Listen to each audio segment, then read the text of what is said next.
அஸ்ஸலாமு அலைக்கும் friends, Fayaz home குக்கிங்கில் இன்றைக்கி வந்து ஒரு சூப்பரான டிஷ் பார்க்க போகிறோம். இது என்னென்னா இறால் ரோஸ்ட்டு தாங்க. அதுக்கப்புறம் வந்து இறால் கட்லெட்டு, அது 2 தான் இன்றைக்கி பார்க்க போகிறோம். சூப்பராக இருக்கும், நீங்களும் ட்ரை பண்ணி பாருங்கள். இது எப்படி செய்யலாம் அதை பார்க்கலாம் வாங்க, வீடியோக்குள்ளே போகலாம்.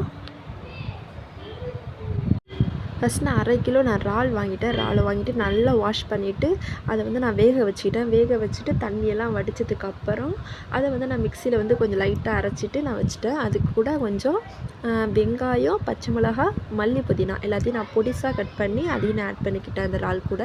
அதுக்கப்புறம் ஒரு 4 உருளைக்கிழங்கை வந்து நல்லா வேக வச்சுட்டு அதையும் நான் மசிச்சுட்டு அது கூட நான் சேர்த்துக்கிறேன். இப்போ நான் வந்து 1 ஸ்பூன் அளவுக்கு நான் வந்து மைதா சேர்த்துக்கிறேன். அதுக்கப்புறம் 1/2 ஸ்பூன் அளவுக்கு நான் கார்ன்ஃப்ளவர் வந்து நான் சேர்த்துக்கிட்டு அது கூடவே கொஞ்சம் உப்பு சேர்த்துக்கிறேன்.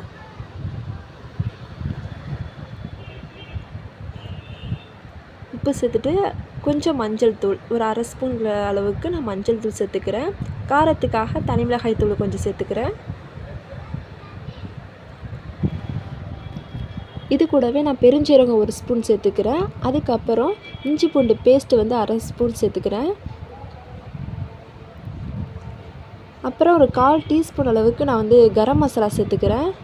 அப்புறம் புளிப்புக்காக ஒரு பாதி தக்காளி எடுத்துகிட்டு நல்லா கட் பண்ணி அதையும் நான் சேர்த்துக்கிறேன். சேர்த்துட்டு நல்லா மிக்ஸ் பண்ணிக்கோங்க.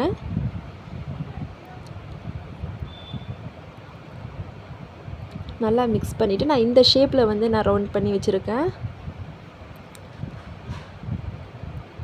அதுக்கப்புறம் ஒரு சில்வர் பேப்பரில் எடுத்து நான் இந்த மாதிரி ஒரு சாக்லேட் எப்படி இருக்கும் அந்த மாதிரி நான் வந்து மடித்து வச்சுருக்கேன். நல்லா 2 பக்கம் நல்லா இறுக்கமாக நல்லா இது பண்ணிவிடுங்க. நல்லா மடித்து வச்சுருங்க, அப்போ தான் உள்ளுக்குள்ளே தண்ணி போகாது.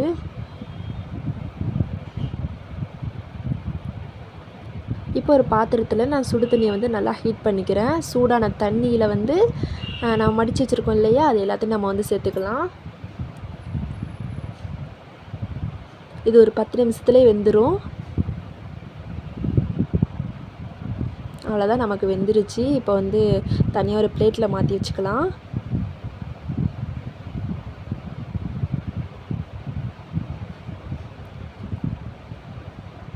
இப்போ ஒரு பேனில் நான் ஆயில் சேர்த்துட்டேன். அது வந்து சூடாகட்டும். சூடாகிற கேப்பில் நான் வந்து இது எல்லாத்தையும் பிரித்து எடுத்துக்கிறேன்.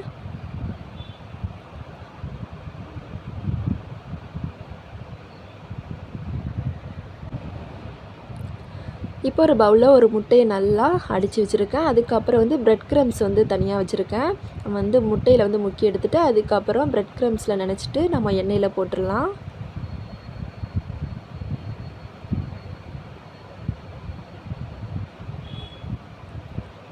இந்த மாதிரி எல்லா பக்கமும் படுற மாதிரி நல்லா மிக்ஸ் பண்ணிக்கோங்க.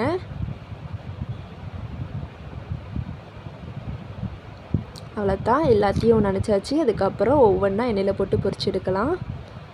இது கொஞ்சம் சீக்கிரமே நமக்கு வேலை முடிஞ்சிடும், ஏன்னா முன்னாடியே வேக வச்சாச்சு. அதுக்காக வந்து அந்த பிரெட் க்ரம்ஸை அந்த மேலே வந்து கொஞ்சம் கிரிப்ஸியாக வரதுக்காக நம்ம வந்து செய்கிறோம். அவ்வளோதான்.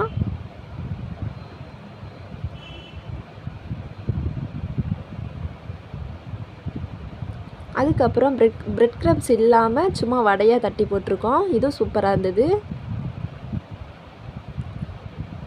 இந்த மாதிரி நீங்களும் ட்ரை பண்ணி பாருங்கள். டொமேட்டோ சாஸ் வச்சு சாப்பிட்டா சூப்பராக இருக்கும்.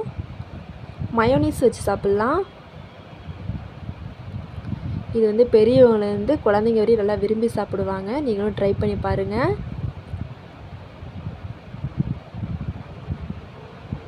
அவ்வளோதான், நமக்கு எல்லாமே இப்போ முடிஞ்சிடுச்சு. நீங்களும் ட்ரை பண்ணி பாருங்கள். உங்களுக்கு எங்கள் வீடியோ பிடிச்சிருந்தால் லைக் பண்ணுங்கள், ஷேர் பண்ணுங்கள், சப்ஸ்கிரைப் பண்ணுங்கள். அஸ்ஸலாமு அலைக்கும்.